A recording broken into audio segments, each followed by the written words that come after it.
All right.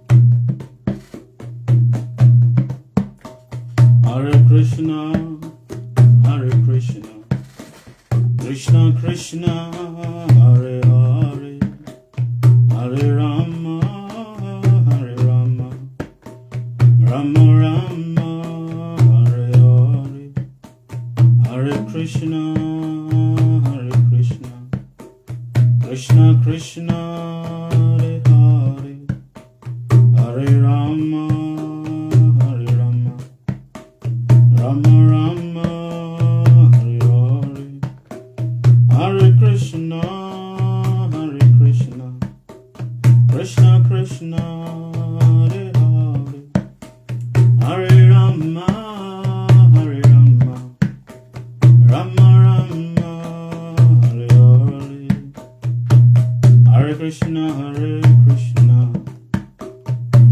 Krishna Krishna, Hare Hare, Hare Rama, Hare Rama, Rama Rama, Hare Hare, Hare Krishna, Hare Krishna, Krishna Krishna, Hare Hare, Hare Rama, Hare Rama, Rama Rama, Hare Hare, Tvameva Mata cha Pitam Tvameva, Tvameva Bandhuta Sakha Tvameva, Tvameva Vidya Dravinam Tvameva, Tvameva Sharanam Mama Deva Deva, Tvameva Sharanam Mama Deva Deva, Tvameva Sharanam Mama Deva Deva.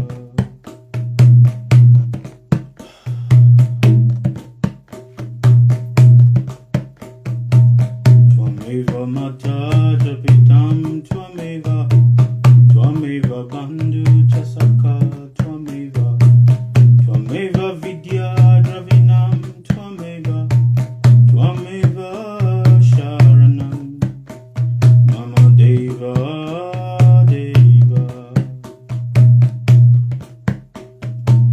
Guru Brahma, Guru Vishnu, Guru Dev Maheshwaram, Guru Sakshat Param Brahma, Tasmai Shri Gurave Namah, Tasmai Shri Gurave Namah. Amazing grace, I sing, I sound, God save a soul like me. I was once lost, but now I am found. Was blind, so blind, but now I see. Amazing grace, I sing thy song, that saved a wretch like me. Amazing grace, I sing thy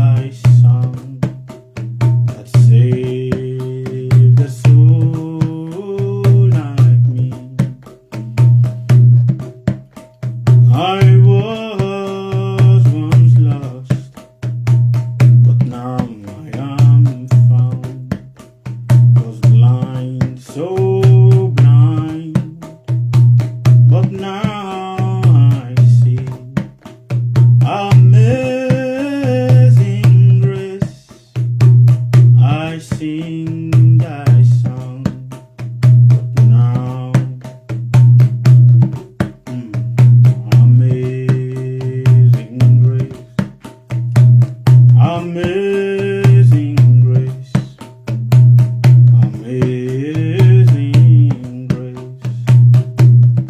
Om Gyana Timiranda Siya, Gyanam Salakaya, Shakshurumilitam Yena, Tasmai Shri Gurave Namaha, Tasmai Shri Gurave Namaha. Okay, so thank you very much, everybody. I am grateful to be here with each and every one of you today. Hi B, thank you. Today I'm going to speak on the topic, walking on earth before walking on fire. You see, many of us, we are very much, thank you very much, I appreciate you. Many of us, we are very much interested in walking on fire. What I mean by walking on fire is that we are very much interested in walking in spirit. I want to be a spiritual being. I want to be, able to understand the movement of my life. I want to understand why my life is functioning in this way. Before we continue with this conversation, let us do a simple breathing in exercise. Wherever you are, that you're listening to the sound of my voice, I want you to put your phone in front of you. Take a step backward, from your mobile phone. Just keep it where you can hear the sound of my voice properly. If you're cooking, please just take a little pause. I want you to borrow me just 60 seconds, of your time. I want you to borrow me 60 seconds of your time. If you're sleeping on your bed, okay. If you're sleeping on your bed, I want you to sit up, just sit up, keep your phone in front of you properly. If you're driving, it's okay. Do not participate in this. Just focus on your driving. But whatever you're doing, I want you to keep your phone in front of you. And I want you to, let us do this simple breathing in exercise. So I want you to put your hand together like this, your hand, bring it together like this, and bring these two thumbs touching each other. I want you to place it on top of your lap. I'm placing my hand like right now. I'm placing it on top of my lap. I want you to place your hand on top of your lap. I want you to sit with your back stretched up. And I want you to take a breath in. Now release the air with your mouth. Like that. Take another breath in. Release the air from your mouth. Very good. Another one. Release it from your mouth. Very good. Now, as you release the air, I want you to make sure that your shoulder is not tensed. With every breath in, and you are releasing the air, let your shoulder be loose, Very good. Now we are going to take the air inward. You're going to close your mouth, right now. Keep your mouth closed. You're going to breathe in with your nose. You're going to, exhale with your nose. So take a breath in. Hold the breath. Count 1 to 5 and then exhale. Hold your breath. Count 1 to 5 and then breathe in. Hold the breath. Count 1 to 5 and then exhale.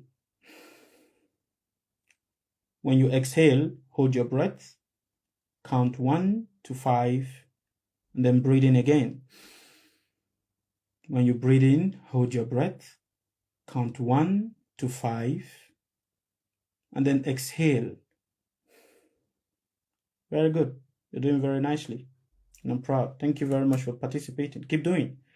Now, as you're doing that, I know that you're watching me, but now I want you to bring your eye to your nose. I want you to watch the tip of your nose here, the little strawberry point of your nose. I want you to keep your eye there. Keep looking at that strawberry point of your nose. Now breathe in. Count 1 to 5. Then breathe out. Keeping your eyes on your nose. Keep holding your breath. Count 1 to 5. Then inhale again. Keeping your eyes still there. Hold your breath. Count 1 to 5. Exhale. Very good. Thank you to all of you that participated. I appreciate you. Thank you very much for participating. Now you can relax yourself. How many of you participated? How many of you participated? Let me see your visual hand up. Hi. Let me see your visual hand up if you participated. Very good. Very good. Thank you very much, Bex. Thank you very much. Thank you. I see all of you. All right. Thank you very much. All of you for participating. We appreciate each and every one of you. Thank you. Merci beaucoup. Okay, so walking on earth before walking on fire. What does it mean? There is an old pattern, there is an old pattern in our life. We all have an old pattern. I think I should record this down for our podcast.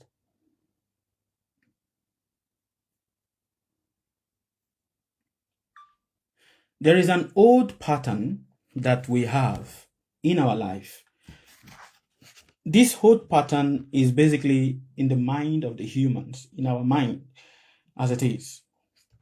It is fascinated by the exceptional and bored by the essential. There's one thing about our life as humans is that we are very, very much fascinated about the exceptional things of life. We are very fascinated about it, but we get very bored, Hi, Lakshman. We get very bored about things that is essential in life.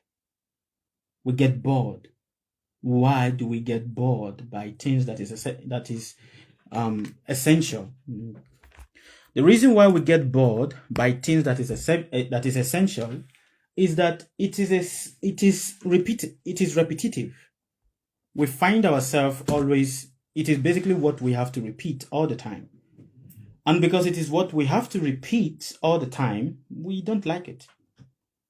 We don't like it. So 95% of us as humans, we are very much interested in miracles.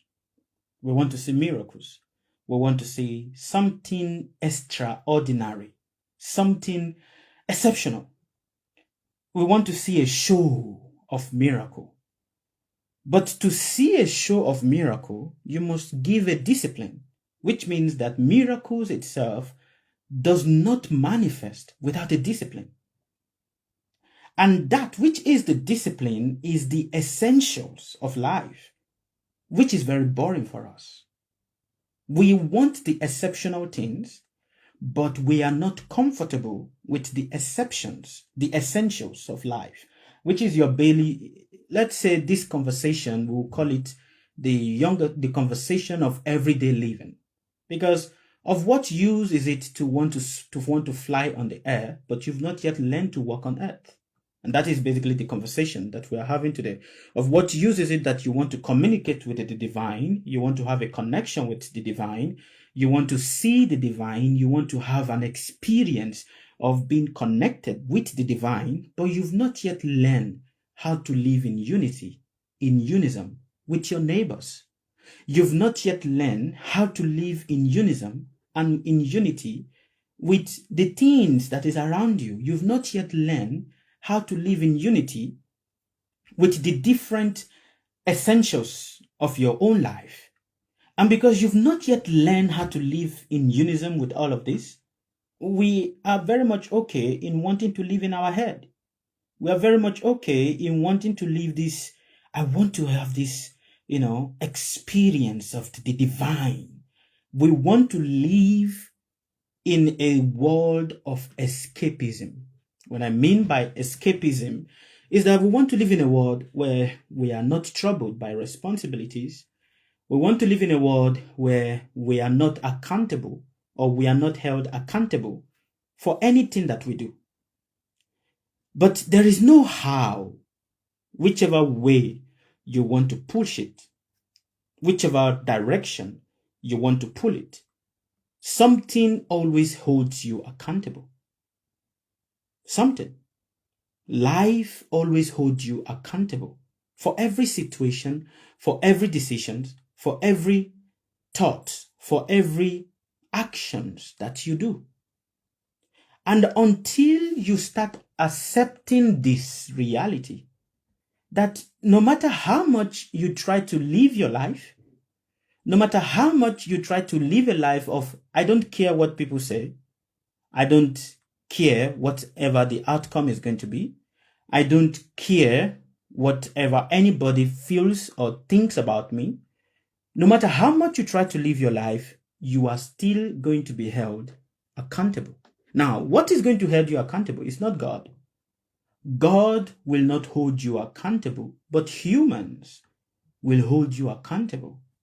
For every way you live your life, there is someone that is also empowered.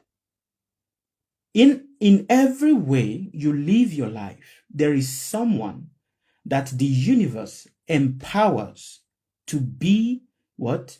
The punisher for you. In however way, whether you try to live the life in a very just, me, I'm very holy. I don't think about negative things about people. Even when you say that, I don't think negative about anybody. I just want to do my thing. I just want to serve God, and I don't think negative about anybody. Even when you say that, there is someone that the universe will empower to think negative of you, to shake you and bring you to reality. And hence, let us tear this veil. Let us tear this veil of mental living. Let us tear it aside. Like a mechanic. When a mechanic wants to service a car or wants to repair a car, he has to break down different pieces of the car to be able to get to the main problem. But the thing is, we don't see this in our day-to-day life. We don't know that the body itself, everything that is happening in the body, it's also just like a machine. The body is a machine. And to get to the problem, you have to break down or remove certain things that are not even faulty, just to reach where the root of that problem is. Imagine when you're getting a surgery. I don't know if any of you is a doctor here. If you're a doctor here, you will understand what that means, which means that what is creating the problem is inside the body, but to get that, you have to pass through that which is not even creating any problem. To reach that point of where the problem is and operate that, you have to tear the skin, pass through layers of the skin that is not having any problem, that has no problem, but only just to get to that point. And that is the same thing with our life. That is the same thing. And this is basically what the universe is calling you for. To walk on water and fire. It represents the hunger we all have. Every one of us, we want to live a life of transcendence, a life of transcendence. We want to live a life that shows that there is a divine protection upon us. Many people, takes pride in that, We want to live a life that shows that there is a divine protection upon us, and hence in everything we do, it is based on the will of the divine. But you must understand, even the divine itself cannot do anything without a permission. That divine that you believe in also needs to take a permission to be able to do anything. And this is where the law that says there is nothing that is existing on its own. Everything is existing simultaneously in regards to something else. Nothing happens without something. There is always something that is the root of why certain things is happening. So now to look at this properly, in every tradition, and this is basically what I was thinking today, and that is, it is very easy for us to believe that my situation in life or my understanding of God is far better than other people's understanding of God. It is very easy to believe that my understanding of the divine is more powerful than the understanding of other people's awareness of the divine. So if you take a person, imagine a person that is from Africa, or maybe from Mauritius, or from Nigeria, or from Ghana. Their understanding of the concept of God is only limited to that environment. Please, are you understanding my point? What I'm trying to explain to you right now. If you take a person that is from Ghana, a person from Mauritius, a person from Nigeria, and you bring them together, and you bring a person from, imagine you bring a person from Azerbaijan or Uzbekistan, or you bring someone from Japan, and you bring them together and says to them, tell me about your understanding of miracles. Tell me about your understanding of the divine. Tell me about your understanding of the infinite. Their understanding is not going to be the same. How have you asked yourself, why is that so? No matter how much you claim to know God, no matter how much you claim to know a spiritual knowledge or a spiritual occult mystery, no matter how much you claim to know it, there are other people's knowing of that is even far higher than yours. And not just even far higher than yours, which means that you cannot know the magnanimity of the divine if you have not been exposed to a different understanding of that divine. You cannot know the magnanimity of what is called miracles if you've not been exposed to an understanding that is way beyond what you already initially know from your environment. So your understanding of God, your understanding of the divine, your understanding of what is called a miracle is limited to your environment. It is limited to your society.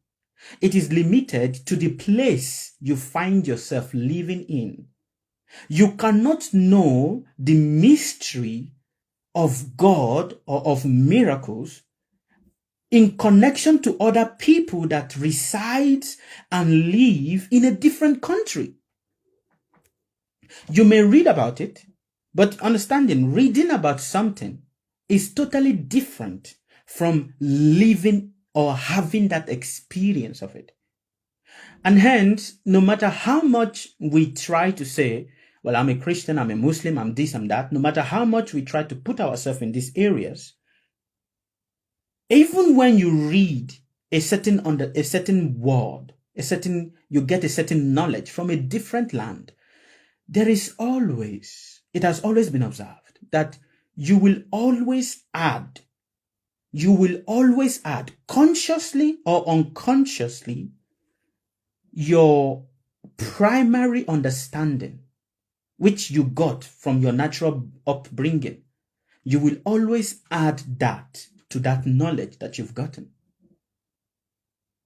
And because you will always add that to that knowledge that you've gotten, that means that the knowledge becomes diluted. No matter how much you keep trying, you keep struggling. So now, every one of us wants to experience a miracle. If I said to you, how many of you want to experience a miracle right now? Everybody's going to raise up their hand. I want to experience a miracle. I want a miracle. But miracles is limited only to that which you call discomfort. Do you understand? A miracle is limited only to that which you see as a discomfort for you now. Because a miracle to you that is maybe in Africa, in Ghana, or in America that is having a lot of financial problems, a miracle to you right now will be a transformation of my finances. To a man that is sick, a miracle will be a transformation of their health. To a person that is not having a child, a miracle will be getting a child or getting pregnant. to a person that have been trying to get into relationship for so many years, but they are not able to be stable in a relationship. To them, a miracle will be what? Getting the desired lover. To a person that is trying to look for a job and have not gotten a job, a miracle will be getting an unexpected job.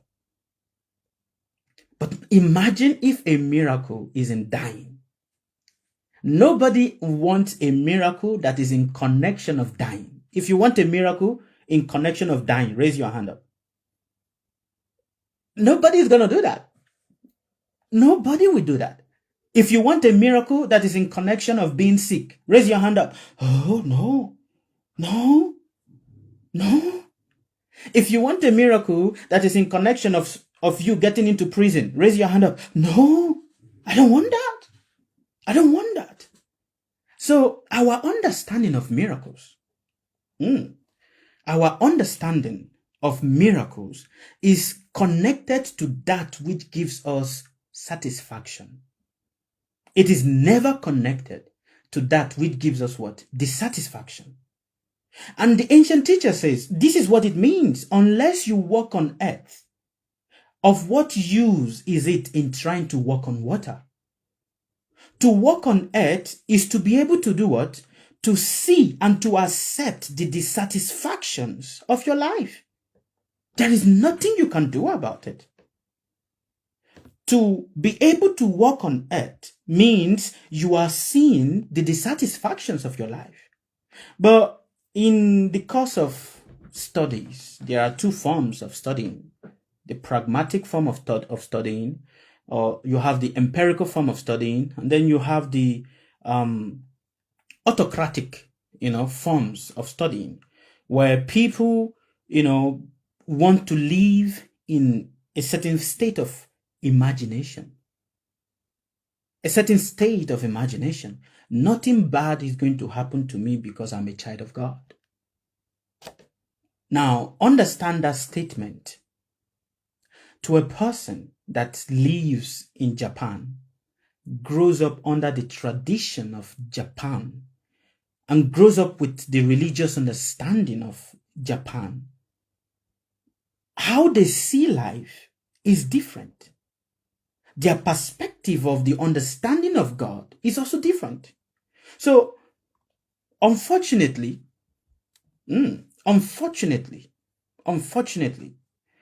many of us, our understanding of God is always based on our environment. Always based on what? Our environment. And even when someone comes to teach you or tell you something that is outside of the concept of your environment, you'll be like, no. And this is where these teachings of the frog that lives in the ocean and the frog that lives in the well. We measure the magnanimity of our faith based on our environment. Your faith, you measure the strength of your faith based on the environment you find yourself. And because your faith is determined, the measurement of your faith is determined based on the place, the time, and the circumstance that you find yourself, it keeps changing. It keeps what? It keeps changing. It keeps changing. So if you are in Mauritius and the universe bless you to find yourself in America, your understanding of what faith is starts changing in accordance to that environment. If you are in America and the universe blesses you and then you go to stay in Germany, your understanding of what faith is starts changing in accordance to that environment. But it will always have a taint, a stain of your previous environmental understanding. It will always have that.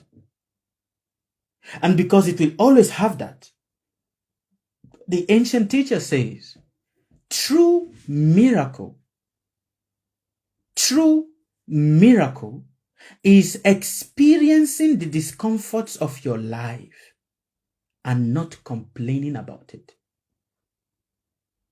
That is true miracle. True miracle is experiencing the discomfort of your life, is experiencing the negativities that your life brings to you, but not complaining about it. Yes, definitely you will be overwhelmed, because what is the miracle you're looking for? The miracle of going away from that discomfort. And hence the ancient teacher says, do not be an escapist, a spiritual escapist.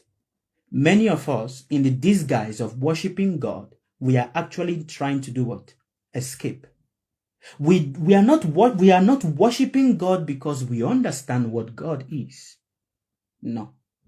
Whether you are in Mauritius, you are in Ghana, you are in Nigeria, whichever country you are, and you are listening to the sound of my voice right now, the ancient teacher says, most of the reason why you are worshiping God, or why you put your head down in oblation to God, or to any deity, or to any forms of worship, is not because you truly understand that divinity. Not because you truly understand that divinity. You are doing that because you are trying to escape from the discomforts of your life. Am I making sense to you? And because you are trying to escape from the discomforts of your life, the universe keeps bringing you back to that same circumstance. It keeps bringing you back to that same circumstance. So you go to the temple, you light your lights, you do a lot of prayers. Like right now it is Shivratri. A lot of people are praying, oh, my husband is behaving like this. My children are behaving like this. Oh, I need this contract. I need this. I need that. Please help me to get this. Help me to get that, and everything like that. We are all doing all these prayers. Yes, we want it. It is important. I'm not saying that prayer is not good. Prayer is good, but prayer must be done with proper understanding. And hence, so long as your humility and your surrenderness to the divine is based on wanting to escape, you can never truly understand that divinity. So you must ask yourself right now, am I worshiping God because I understand God? Or I am worshiping God because I want to escape from what I call my problems? You must ask yourself this question. Am I worshiping God, the divine, because I understand what the divine is? Or I am worshiping the divine because I want to escape from what I call the discomfort, or the things that I feel are discomfort to me? But there is no where you go. There is no how you turn it left and right. That discomfort will not be there. It will always be there. It will always be there. And hence, to be able to have true vision, true sight, is to understand that discomfort is there for you to learn, not to rebel against it, not to fight against it. Whether you are in Japan, what does everybody in the universe have in common? I'm asking you guys this question, and I want you to tell me, what do you think everybody in the universe, whether they are in Japan, they are in India, they are in Australia, they are in Melbourne, they are in Canada, they are in Ghana, they are in, Nigeria, Mauritius, what do they all have in common? Discomfort. That's what everybody have in common.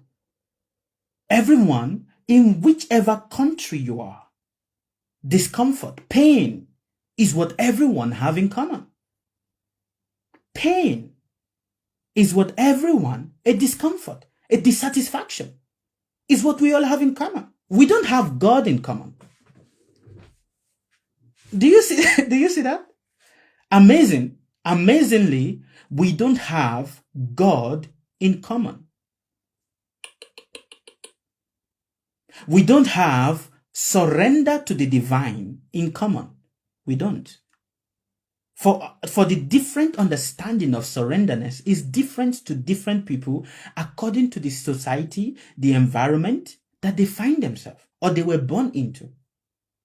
But there is one thing everyone have in common: pain, tears, crying, heartbreak, discomfort, suffering. We all have this in common. Irrespective of, oh, you are a black man, you are a white man, you are an Asian man, you are a Caucasian man, you are this man, you are that man, irrespective of all of this. But we don't have God in common. Even though we say, but we are worshiping the same religion. So a Christian here in Africa is also a Christian in America, is also a Christian in Sweden, is also a Christian in Germany, is also a Christian in Japan. It's a Christian, but you must understand that the understanding of Christianity to an African man that is in Ghana, that is in Nigeria, is contaminated with the original tradition of the country. The same way, the understanding of Christianity to a man that is in America is also contaminated. When I mean contaminated, means that it has the stain of the original tradition of that land. To a man that is from Japan, the understanding of Christianity is tainted. When I mean tainted, it is a mixture of the original tradition of the land, but encased in one global form. Whether you say it, I'm a Muslim. If you're a Muslim in Mauritius, you as a Muslim in Mauritius, your understanding of Islam in Mauritius is going to be totally different when you go to Japan. Because Islam, or any form of religion that we take to, what does it do? It adopts the natural tradition of the land. For any tradition or any religion to be spoken to you, for you to accept it, you must see a semblance of what is related to your birth country. There must be a semblance. There must be something that is familiar. And the scientist says a man does not fall in love anyhow. A woman also does not fall in love anyhow. Whoever the woman falls in love with has a familiar face. You get in love with someone that has a familiar face. So when you see somebody and you are attracted to the person, there is something familiar about that person that draws your attention towards that person. The same thing also goes into religion. The same thing also goes into tradition. The same thing also goes into, our expectations of miracles. So the ancient teacher says, unless and until you start learning to live on earth, learn to walk on earth properly. What does it mean to learn to walk on earth? Everything in this earth is trying to teach you, but you are not trying to learn. Everything in the earth is trying to teach you how to be okay, but we are not trying to learn because our attention is we want to experience that which is transcendental. But that which is transcendental is in your day-to-day living, in your day-to-day actions, in your day-to-day environment, in your day-to-day, observations of life. But if you the human that is trying to serve God or that is trying to surrender to the divine, you are not able to learn to live comfortable with yourself, with the people around you, how then do you think you'll be able to live comfortable with the gods or with spirits? How? You must ask yourself this question. Have you asked yourself this question?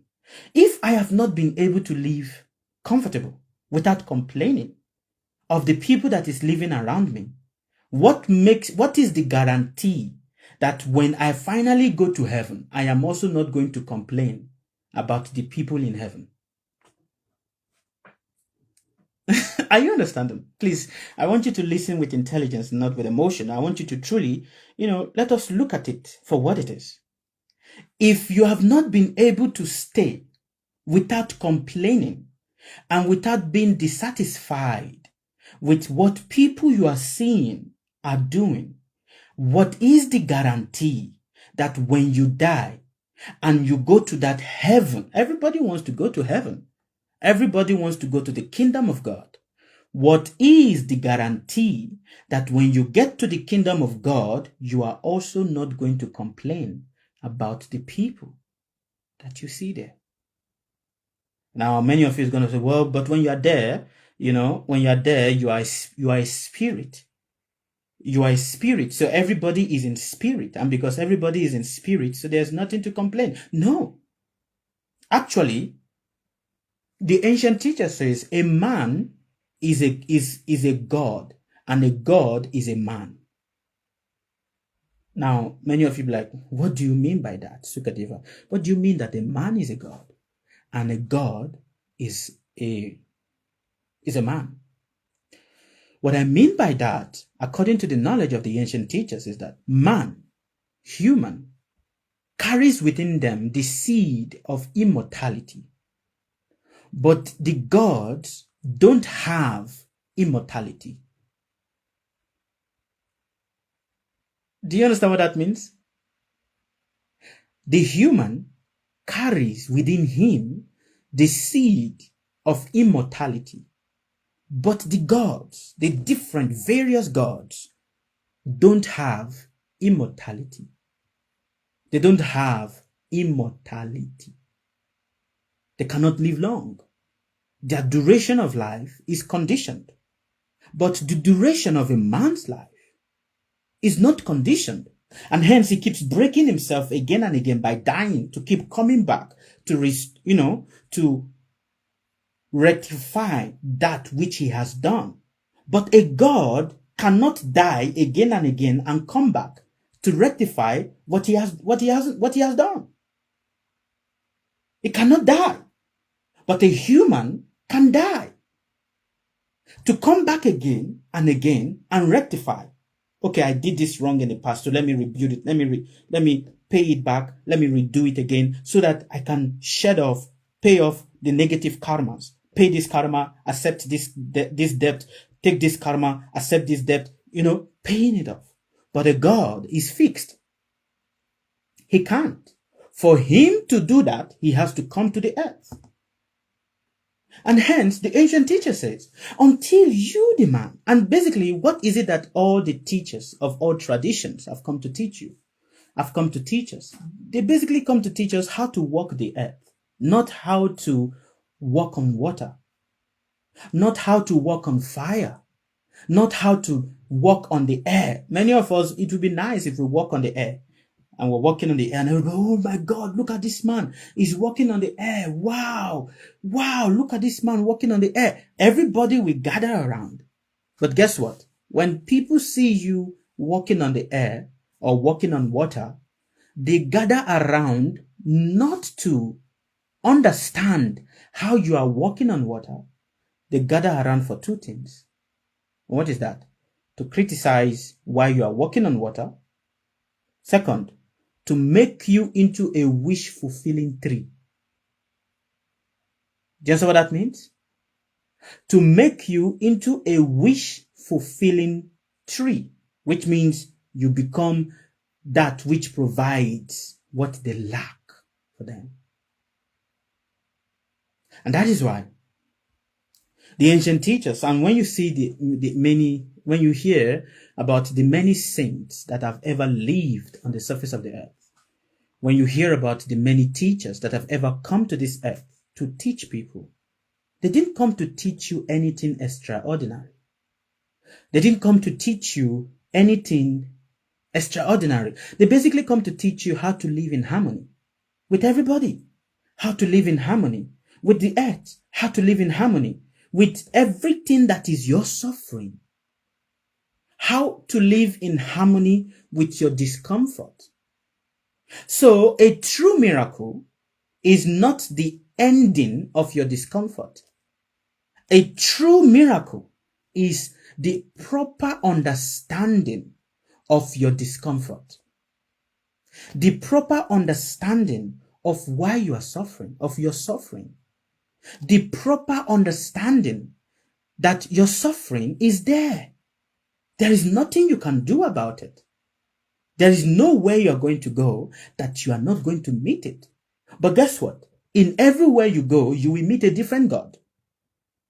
Whether you go to Uzbekistan, you will meet a different God. Whether you go to Japan, you will meet a different God. Whether you go to India, you will meet a different God. Whether you go to Nigeria, you go to Ghana, you go to Senegal, you go to, Zimbabwe, you even come to Mauritius, you will meet a different God. You will meet, a different God, but you will not meet a different suffering. How amazing is that?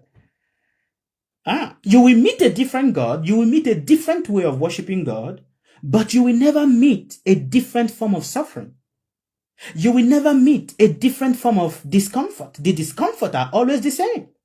You will never meet a different form of problem or a different form of dying. The dying is the same. You will not meet a different form of heartbreak. The heartbreak is the same. You will not meet a different form of pain. The pain is the same. In anywhere that you go. But the gods are different. The worship of the gods are different. The worship of the gods are different. The worship and the veneration of the gods are different. But the acceptance of the difficulties is the same everywhere you go. Is the same everywhere you go. The mental stress, the depression, the family discomfort, the irritation with your finances, the bodily pain is the same everywhere you go. Have you asked yourself, why is this so? The ancient teacher says a man does not ask himself questions, for he is very much wanting to live in imagination, which is not bad, but he must be able to combine his imagination with the reality that is presenting itself to him. He must. For when he does not combine it, he will always keep thinking that his own discomfort is higher than other people's discomfort. He will always keep thinking that his own bodily pain is higher than other people's bodily pain. But he will not see that it is all the same. It is all the same. The pain is the same. The difficulty a Mauritian have is the same kind of difficulty an Indian is going to have. It's the same kind of difficulty an African man is going to have. It's the same kind of difficulty a Nigerian man is going to have. It's the same kind of difficulty an European man is going to have. But the understanding of God is always different. Why is it that the understanding of God in different geographical location, the worship of God in different geographical location are different, but the pain, which is the essence, which is basically the essence, the suffering, the discomfort is always the same? Have you asked yourself this? And until you truly start seeing that, and because it is so, everything that all the divine teachers have always come to tell you is not how to run away from your problem. It is to accept your problem, not how to escape from it. And that is why I said in the beginning of this conversation, many of us, we worship God not because we understand God, but because we want to escape. We want to escape our discomfort. But there is no how that you worship God. There is no how that you worship the divine that you can escape from your discomfort. Even though we will say, and because there is no how. So what we then do is come up with words to to satisfy ourselves. We come up with words. Well, I'm passing through this because God wants to teach me a lesson. I am passing through this because God is testing me. I am passing through this because, God is trying to see what is best for me. I am passing through this because, yes, you have to experience storm before, you have to experience rain before it becomes calm. So we say so many words of encouragement to ourselves, but it is not dealing with the matter.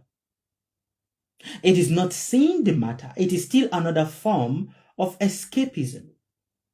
And hence the ancient teachers and all the teachers, all the reverend teachers that have ever come and have ever walked on the surface of this earth always say one thing: accept your problem. Blame no one for your problem.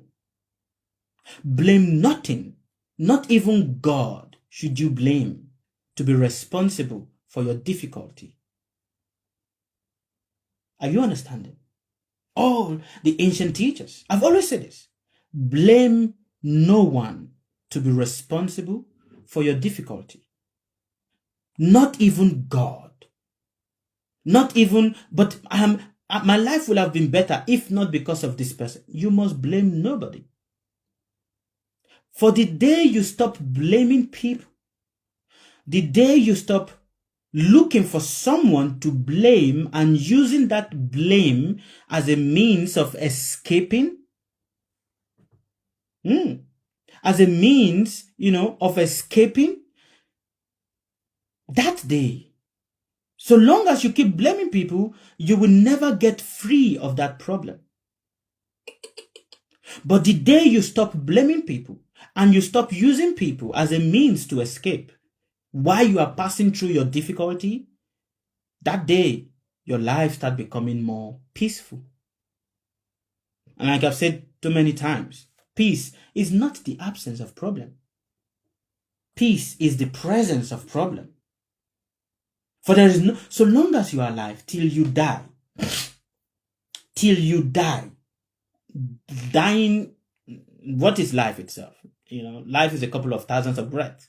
But till you die, you cannot escape trouble. Till you die, you cannot escape the bodily discomfort. Till you die, you cannot escape the words of people. You can't. You will have to meet it. But when you start blaming or looking for something to blame, then that problem will never go away. That problem will never fly away, irrespective of whether the person is a poor person or the person is a rich person, or the person has enough, or maybe the person has ancestral wealth. Irrespective of all of this, the problem will always be the same. The anxiety will always be the same. So, to walk on earth before walking on water is to learn to live in harmony with everything around you. But it is not easy. It is easy to live with the understanding of God. It is very easy. But it is very difficult to live in harmony with everything around you. Remember this, my brothers, my sisters. It is easy to live with the understanding of God. It is very easy to live with the understanding or with the worship of God. It is very easy. But it is very difficult to live in harmony with everything and with everybody that is around you. Even with your own children, even with your own spouse, it is difficult. Why? Why? Why? It is difficult because this is what shows you the reality of your existence. But the believing of God does not show you the reality of your existence. It gives you an escape. An escape. I'm not saying you should not believe in God. I'm saying you should believe, but you should learn to live in harmony with everything around you, to understand that everything around you is there. It is there. Whether you want it or you don't want it, it is there. It will always be there. Whether you are dead or your children are born or their own children, their own grandchildren, it will always be there. For years and years, See, let me tell you one thing. For years and years, the human species have made a lot of progress, technologically wisely, mentally wisely, health wisely. We've made a lot of progress, thousands and billions of progress we've made. We've also made progress in regards to our understanding of God. Oh yes, we have. We've written down so many books. We've analyzed so many books. So many teachers of God have come, but none of them escape the difficulties of life. Have you thought of that? So many men have come to preach about God to you, but none of them, no matter how much they try to present God to you, no matter how much they try to present the philosophy of God to you, none of them escape the difficulties of their own life. Even if they try to present it to you in an extraordinary way. I'm going to speak on something. I know I'm not supposed to speak about it, but let me speak about it. When I was young, there was this is 1990, around the 1999, 2001, 2000, 2001, 2002. When I was very young, there was this in Nigeria. I don't know if any of you is from Nigeria here. If you are from Nigeria here, you will be able to attest to what I'm saying to you. When I was at this age, I can't really remember the age, I was, but I did observe one thing, and that is there was this man that comes to Nigeria and he does crusade. They call him Reinhard Bonnke. Have you heard of that name before? I don't know if any of you have heard of that name before. God of all nation. I don't know if this is called God of all nation church. I don't know. But there was a man called Reinhard Bonnke. And every time he comes to Nigeria, there are thousands of crowds. I'm telling you. A whole stadium is filled with people. Thousands and thousands, if not millions of people are all there. And everyone says, this is the man of God. This man is blessed by God. And as a child, I was like, wow, this is wonderful. Wow, yeah. Yeah, this is wonderful. Because as a child, I have a very sponge-like nature. I absorb things. I absorb things. I was naturally very curious. And there was this day, in Ibadan. I was in Ibadan, it is the western side of Nigeria, in Ibadan. The house where we were living, was just some few kilometers away from the main stadium. And the day he was doing his crusade, the whole street was filled with cars. The whole street was filled with cars.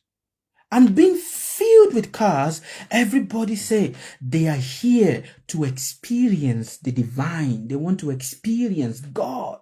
They are here to experience God.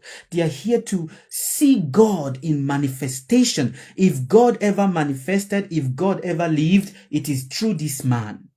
I was like, wow.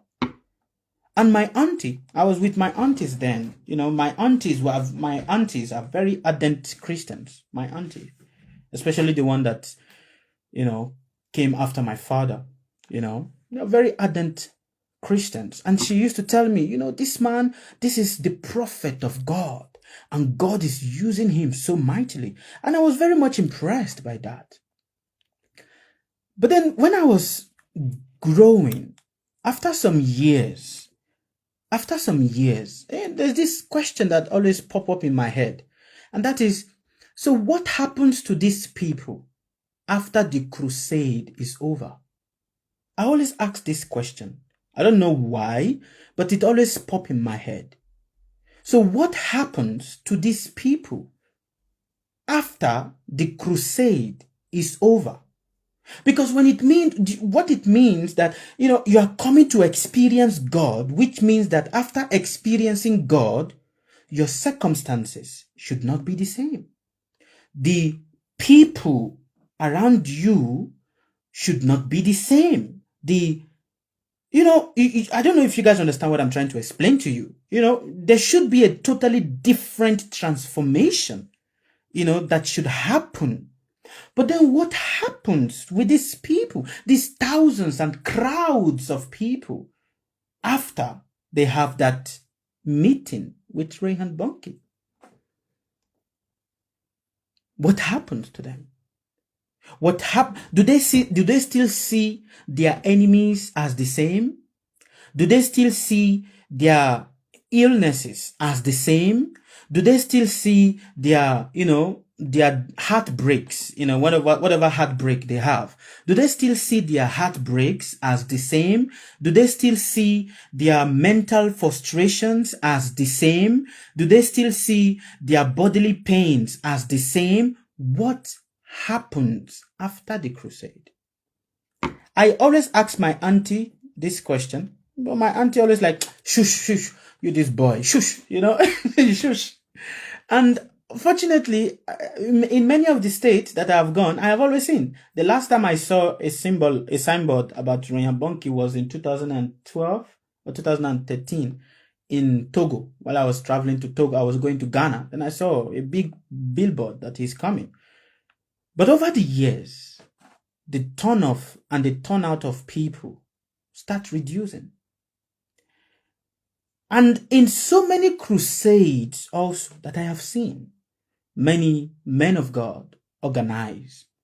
Come and experience your deliverance. Come and experience God. Mind you, I'm not saying this to bring down anybody or to talk down on anybody. No, I'm just saying this on educational purpose and, just basically sharing my reflections with you guys. Come and experience God. Come and feel the presence of God. Many thousands of people turn out because they want to feel the presence of God. They want to be healed. But now I keep asking myself the question, healed from what exactly? What are they getting healed from? What are they getting delivered from? What are they getting, mentally protected from? Of what use then is trying to get delivered? Of what use is resurrecting a person that is dead, resurrecting the person, and the person is still living in the same family he was born? Of what use is that resurrection? Of what use is resurrecting a dead person and the mental frustration of the dead person is still the same? The depths of the dead person is still the same. The people that the dead person owed when he was alive, they are still there waiting for him. Now he was dead, he was free of the people, and now he has been resurrected. The people are still going to come and start asking, hey, Charlie, the money you borrowed from me, when are you going to pay it back? It is not a pun, but it is for understanding. Of what use then? Of what use is the people that saw when that person was alive, there were people that were not comfortable with the person. Oh, this fellow, is always talking to me like this. And, there were people, even maybe the wife or the husband was not very comfortable, and when the person died, they were like, oh, this person has died. Oh, this person died and everything. And now the person has come back again to life. The same people that were not very comfortable with him, and then they will start seeing him again. Definitely that frustration and the nature of how the person used to act, they will still see it and they will still keep, you, this fellow, you are always like this, you are not changing, you are always. So then of what use is being able to raise a dead person if his life is still the same? If the circumstances of his misery is still the same? Of what use is trying to deliver a person? I deliver you from the spirit of the devil. But his depths are still the same. His frustrations are still the same. His discomfort, bodily pain is still the same. Of what use then is it? So what is it that you're trying to go to experience? And that is why I said to you, many people are not coming to God because they want to understand God. They are coming because they want to escape. And so long as the understanding and the reason why you come towards God is because you want to escape your problems, there is no how you will pray from morning till evening that you can ever escape your problems. The problems will always be there. They will just be changing forms. It will just always be changing forms and comes in different ways. So then of what use then is it? And hence, looking at all of this, I said to myself that there must be something. And this is where my teacher came in, and I'm very grateful to meeting my teacher for, like I said, many times when you guys hear me, do my prayers before I start, I always say amazing grace, that opened my eyes that was blind, was so blind, and he opened my eyes, and now I'm able to truly see that it is the amazing grace. I'm not saying that I was blind, not literally blind, but intellectually blind. When the frontal cortex is not open, an individual is called blind. For even though the eyes are seeing, he's not really seeing anything. And it is when we are able to start asking penetrating questions, truly asking penetrating questions, that we truly start seeing and we start getting some understanding of life. So, of what use is Reinhard Bonnke? If it's able to deliver, if it is about delivering people from material problems, but then he's not able to open the eyes of people, of what use is it then? Of what use is it? Of what use is the crusade to deliver people from their physical pains, but not delivering them from the intellectual pain? Of what use then is the crusade? Of what use is the night vigils that many people have attended?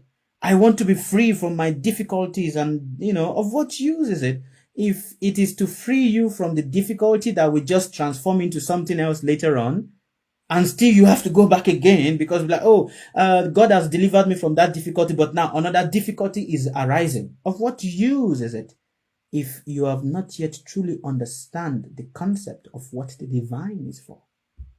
For you must understand that so long as you are alive, so long as you are breathing, there's never going to be an end to your suffering.